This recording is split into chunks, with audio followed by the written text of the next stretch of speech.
Hi everybody, my name is Jan Dufour and I'm an independent Stampin' Up! Demonstrator just outside of Louisville, Kentucky.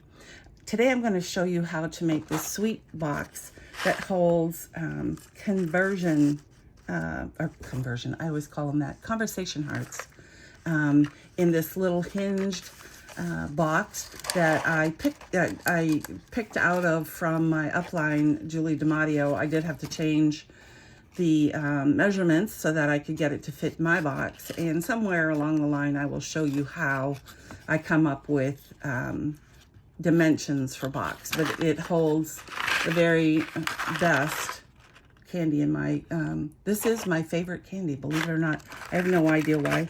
It doesn't have a lot of taste, but that's just the way it is. I like crunching on them. I don't like them in a package even. Because when they're in a package, they get soft, and I don't like the soft ones. So I'm going to try to slip this back on while we're not taking up too much time. It does go on, but I tied it on there, and of course that made it a little bit tighter.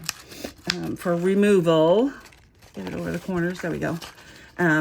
The set I'm using, I'll leave that here. The set that I'm using is Country Bouquet for the For You. You can purchase this still, but right now the punch that goes with it is not orderable, and I'm not sure what date it's coming in. Although you could fussy cut a heart really quickly if that's all that you really wanted to do. Or you could use For You from some other set, and that would get that taken care of. The paper that we're using is Country Floral, which is from part of that suite. And the DSP on the top measures 4 1/8 by 5 1/4. I will have all of these dimensions, and if you're watching this on YouTube, I will also have the template over on my blog. There'll be a link underneath the YouTube that will get you over to my blog, which has this conversation heart box. And then the bottom, I chose, you can choose, of course, any of the colors in here, but I went ahead with Mint Macron. And this is 4 by 5 1/8. So I'm going to move this out of the way.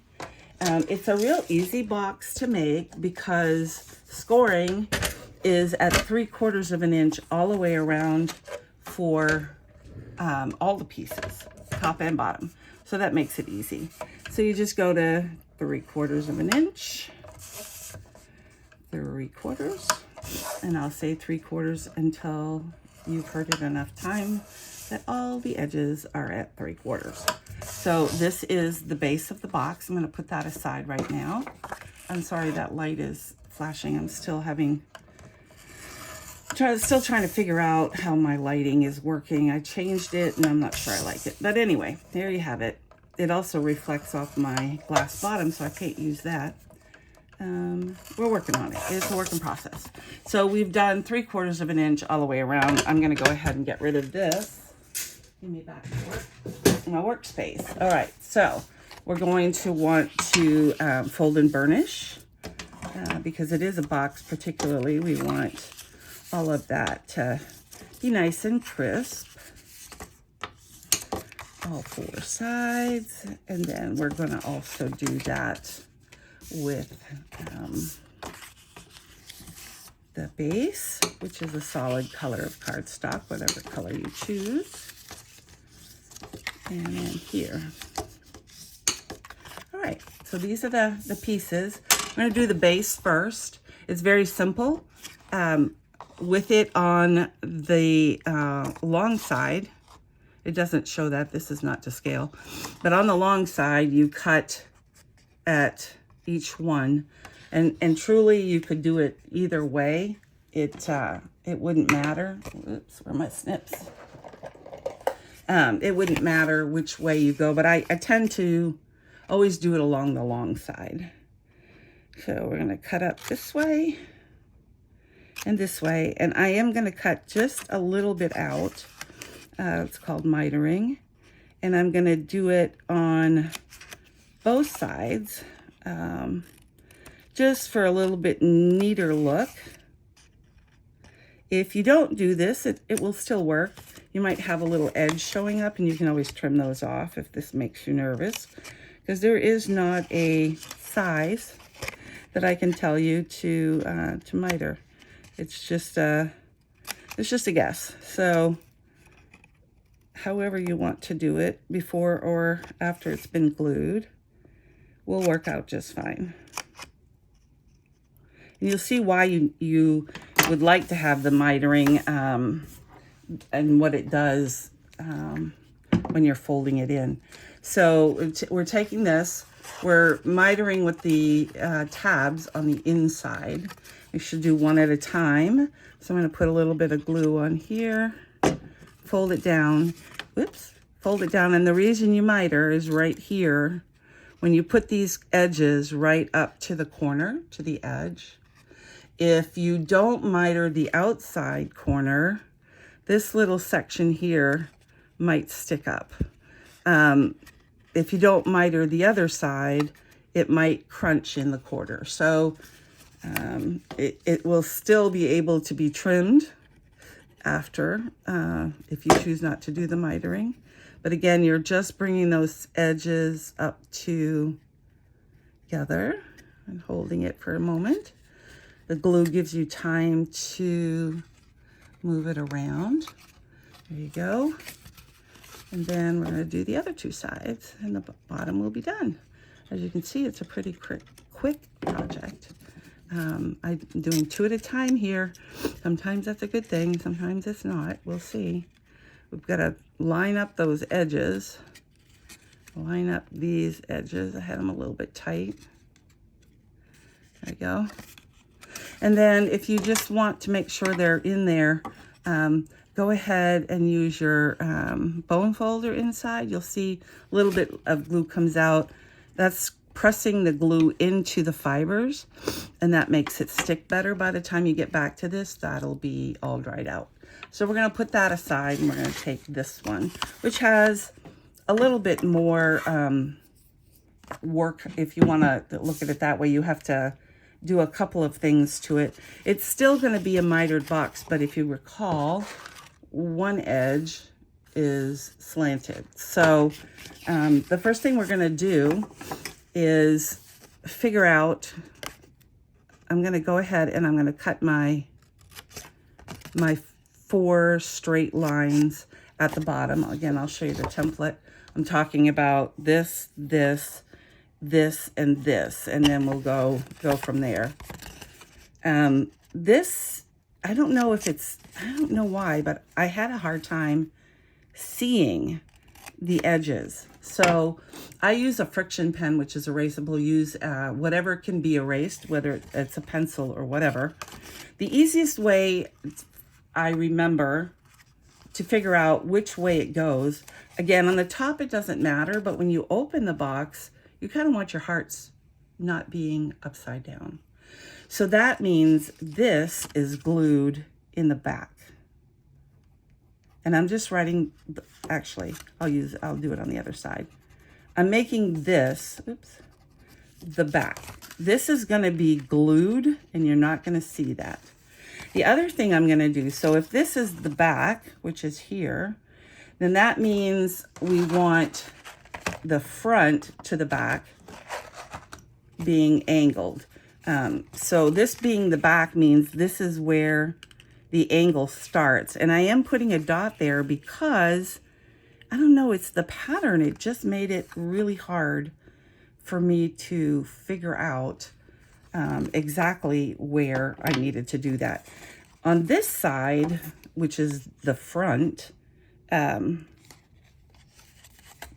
you are going to be folding these in like this. So we need to cut from here to the outside. We can do that a couple of ways. You can draw a line and cut it with scissors, or the easiest way is, since the back does not utilize these tabs, I would go ahead and cut them off. That gets that point right where you need it. And I still use the point even though we're cutting it out, because it just made it easier for me.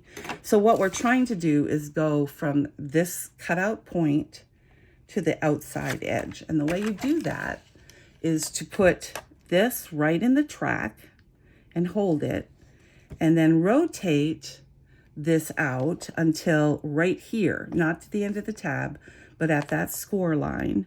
Put that right in the groove. Make sure this is still in the groove. And I kind of put this right in the area, not all the way down, because that would cause it to cut on this. And I will probably be angle cutting it, but not as much as it would have cut if I had slid this side all the way down. It would have cut out too much here. So we're going to do the same thing over here. We're going to put this right in the tract, and then right on the outside where the score mark is. Might even want to put a dot there, but I think I got it. So I'm going to bring this down and stop. You get a little feel of release when you get to this corner. And then I am going to angle cut this so that it fits inside the box. So let's get rid of some of this mess. I'm not quite done with the scissors. I think I will need to angle it more in a moment. Get this out of the way. So this end is done. This one we need to fold in to make this side of the box, and you get that angle. All right, so it's the same as the bottom. We're just going to put some glue on the tab, bring this around, match up the two edges, and see it's slid, and that's the beauty of having the liquid glue, because you can put it back where you need it to be, so that you get a nice crisp corner. And then we'll go to the other side and put a little bit of glue there. Oops. There we go. And put that there. And again, we're trying to make this a nice meet up right there. Hold that for a moment. I am going to get rid of this now. Get that out of your way and set this aside. So we have this, and you can of course do the burnishing inside. You don't have to do this step, but I do find that it like solidifies the glue. The next step is to bring this back in. Now, front or back on this doesn't matter. It's just there. What has to fit is this has to fit into the back. So the question is going to be, do you need to trim a little bit off that? And this time I do not. It worked out that I had angle cut this enough for it to fit, so that's fine. Remember I said you don't have to erase that. That's because this is going to get the glue, and it's going to be backed in. And I think the easiest way that I found to do it is to do it this way, is to just back it in there, match it up, stick the edges in all the way, make sure that it meets all along the edge. Definitely burnish that one. That will help make sure it stays, because you want it to stay stuck all along this edge. And I'm just going to leave it for a second. I want that to really stick. So we're going to set that aside. Now for the sentiment, I just used the For You. I took a piece of plain basic white, measuring 7/8 by 1 1/4. You know, that size can be adjusted for whatever plan you have. I did use Sweet Sorbet, which is the color of the heart in here. You could, of course, used the Mint Macron, or you could use Blushing Bride, I think is the other one. And I'm going to go ahead. I am printing this or stamping this off to the side slightly, because I'm going to be having a bow from ribbon sticking out and folding over this section. The other thing I used was the punch Label Me Fancy. Of course, you don't have to have this punch either. You can use whatever punch you have that will make it a nice holder, if you will. The beauty of this one is there's a circle if you want to put thread in there. There's a ribbon slot, if you will. I think that's what they call it. It's not tricky, but you have to, you might make a mistake on it the first couple times or third time, or you may make a mistake at one point. If you center it between these two when you put it in there, and of course I don't want it all the way in here, so I kind of back it up. I'm looking at the outside and I'm trying to make it be fairly close to center and straight. It's a little bit off. There we go. This is going to be close enough. There you go. That's fine. We get rid of all of the pieces. The slot's going to go this way. Let me get this out of the way.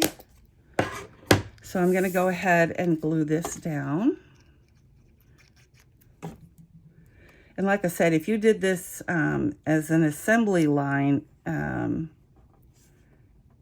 project, this would go, this would go really quickly because you could do a bunch of them at one time. Well, I'm trying to get this in the corner here. There we go. And of course, you know, we have to have bling, and I use my favorite bling. You would think I don't like any of the others. I do. I just have the ease of making the rhinestone basics any color I want because I have alcohol markers. So basically with an alcohol marker, all you do is color it with the brush tip. Takes just seconds to dry, and then it's whatever color you want. Now I will say some of the alcohol markers, when it colors, may not come out exactly the, oops, where did that go? Oh my, oh, there it is. May not come out exactly the same color. I'm going to try to get underneath this and show you. It's not exactly the same color, but it is very complementary of that color. So I'm good with that. We'll put those away. It also saves on the hundreds of gems that you want to have. All right, it's time to get our little box together. I'm trying to see, I don't have another one because these are my favorite candies, so I ate it. So I'm going to use this one. Oh, goody. So this fits right in here. This fits down. I used, again, another complementary color. This, I didn't have any mint macron for ribbon, but I did have saffron. Yeah, no, soft succulent. I'm sorry, that saffron's not even the same color. So I just went ahead, and I have to do this backwards because of the way I want this to be on. Normally I would thread it on this side, and I wouldn't want that there, so I have to do it backwards.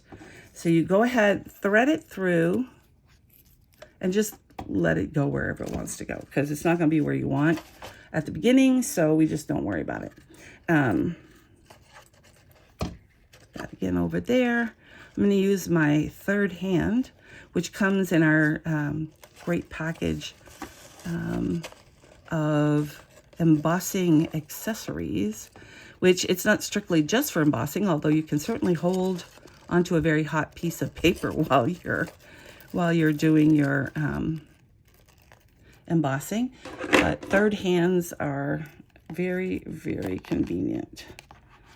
You just put it on there, and then you can let go. And like I said, it's a little bit awkward doing it with this still tied, but you can always cut the ribbon off. It's just you save ribbon if you do it this way. Who doesn't want to save ribbon? All right, so that's going to be close. I'm going to go ahead and trim that off. Take this out. Bring this up. There we go. I'm going to scoot this over and pull that tight. It's called, my upline calls it zhuzhing. I've never heard that. That must be a Georgia thing or something. I'm not sure. There we go. I'm going to make it a little bit shorter because this is a pretty little box. But you'll see here, this is the reason I wanted it over here and off center. So there you have it. A little box, a treat box. It's very cute. That can hold your conversation hearts. This is still celebration time. It ends at the end of February 28th. So if you're interested in earning any free products, there are 2 levels of free products. There are many at, once you purchase $50, you get 1 free item. And then there is a couple that are level 2, that if you purchase $100, you get a free item. I'll give you an example of one of those off the top of my head. There's 12 by 12 paper with 48 sheets of double-sided designer series paper, which is pretty awesome. So make sure if you're interested in Celebration, you head over there. When you go to my blog, there will be a link to the store directly. I'll have all my products listed, the measurement size, and the template. I hope you enjoyed this project. Please make a comment below. Subscribe to my channel. I only publish once every week on Wednesdays. Thanks so much. Bye.